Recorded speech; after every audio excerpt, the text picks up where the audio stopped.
Scheduling periodic updates on your Mikrotik is surprisingly easy. Select Scheduler by navigating to System, then down to Scheduler.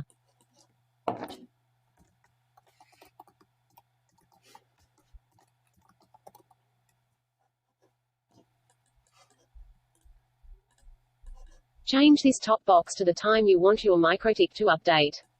I am setting mine to midnight. Keep in mind the time format is in 24HR time, your time zone.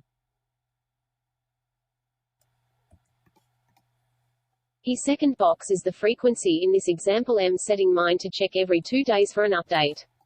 The bottom text box is for the title of the script that you want to execute.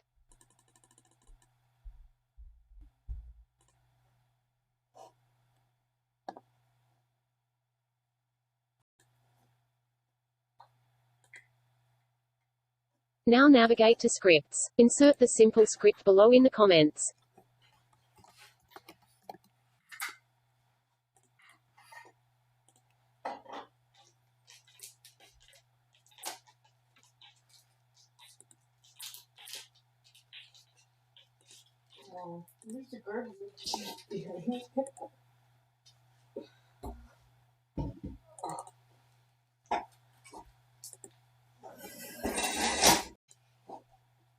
Now personally I would test it. Set the time for midnight and frequency to 24 hours. Check this area the next day.